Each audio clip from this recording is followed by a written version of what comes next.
بیت اللہ کا طواف کرنے والے جب اللہ کے گھر کا طواف کرتے ہیں تو اس وقت وہ اللہ کے گھر میں ہیں، سمجھے، اور وہ مقام وہ ہے جہاں پر اللہ کی تجلیات برستی ہیں، اللہ کی تجلیات برستی ہیں، اللہ کی رحمت آتی ہیں۔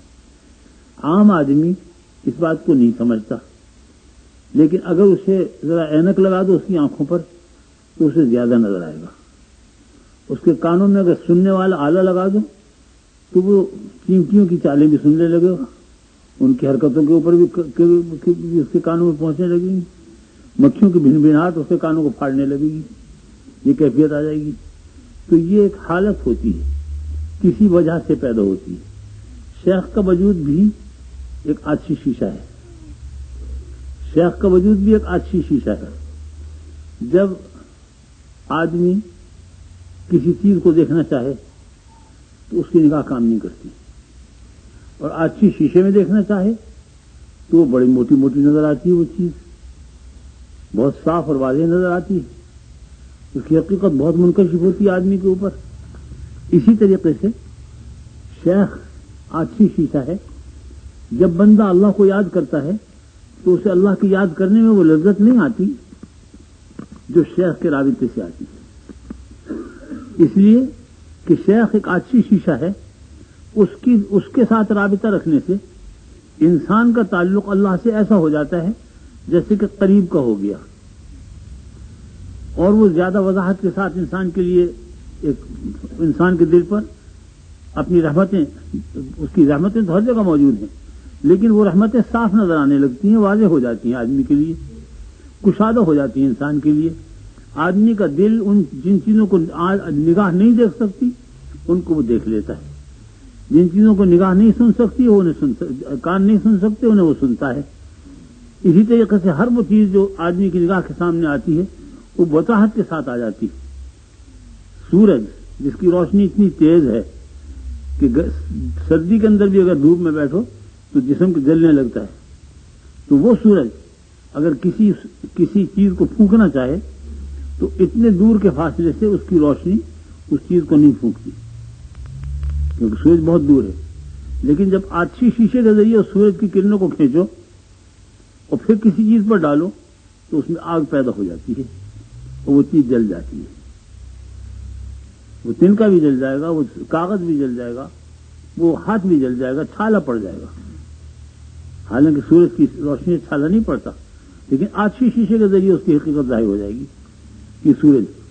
اسی طریقے سے شیخ کا جب رابطہ ہوتا ہے اور اس شیخ کے رابطے سے اللہ کا ذکر کیا جاتا ہے تو پھر وہ باطن میں وہ حقیقت آتی ہے نسبت کی، کہ جو نسبت آقا نامدار جناب سرور کائنات صلی اللہ علیہ وسلم کے وسیلے سے مخلوق میں اللہ کے بندوں کو پہنچتی ہے، وہ ان کے وسیلے سے آتی ہے۔ اسی طریقے سے اللہ تعالیٰ آپ کو خیر و برکت دے، کعبہ مکرمہ کی حقیقت کو ہر آدمی نہیں پہچانتا، مخلوق بہت جاتی ہے لیکن آدمی پہچانتا نہیں، اس لیے کہ عام نگاہ سے دیکھتے ہیں ایک گھر ہے، ایک کوٹھا سا بنا ہوا ہے، اس کی حقیقت کو ہم نہیں پہچانتے، لیکن جب قلب میں بیداری آ جائے پھر اس کی حقیقت کچھ اور ہوتی ہے، پھر اس کی حقیقت کچھ اور ہوتی ہے۔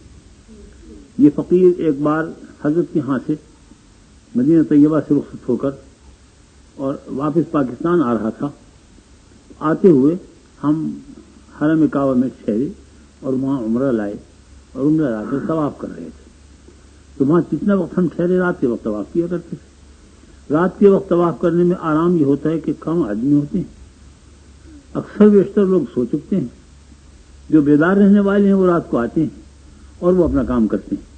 اس وقت اطمینان سے حجر اسود کو بوسہ بھی دے لیتے ہیں، اطمینان سے طواف بھی ہو جاتا ہے اور سکون کے ساتھ پھرتا ہے انسان۔ وہ رات جو ہے وہ رات بڑی پرلطف رات گزرتی ہے، چنانچہ ہم اپنے لگے رہتے تھے۔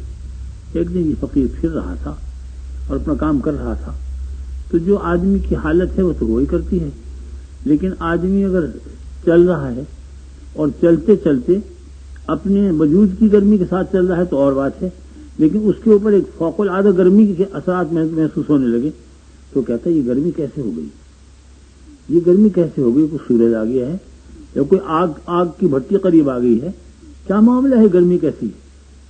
اس وقت یہ محسوس ہوتا ہے۔ حقیقت یہ ہے احساس تو انسان کے باطن میں موجود ہے، لیکن اس احساس کے اندر ایک اپنی ذاتی احساس ہے، ایک کسی اور کی طرف سے بھی احساس آ جائے تو اس کی حقیقت بڑھ جاتی ہے۔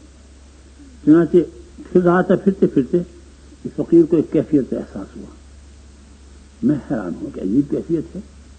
یہ محسوس ہوتا تھا کہ چاروں طرف حرم کعبے کے اندر انوار برس رہے ہیں، ایسی کیفیت تھی، اور ایک عجیب موج تھی کیفیات کی۔ تو میں اس موج کے اندر ادھر ادھر دیکھنے لگا۔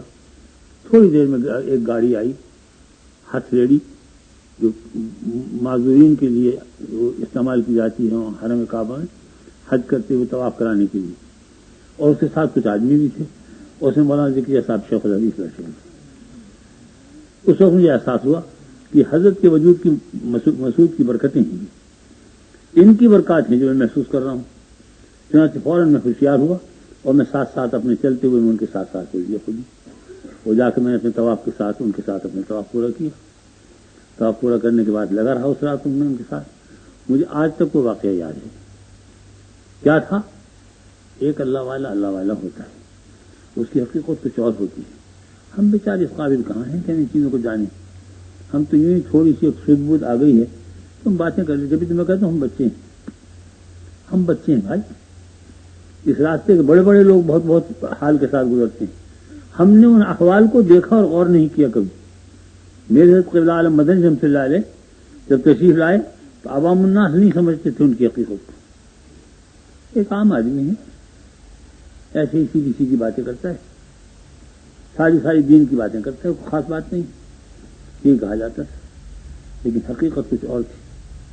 اللہ تعالیٰ کا بہت بڑا فضل تھا، حضرت مقام بہت بلند تھا۔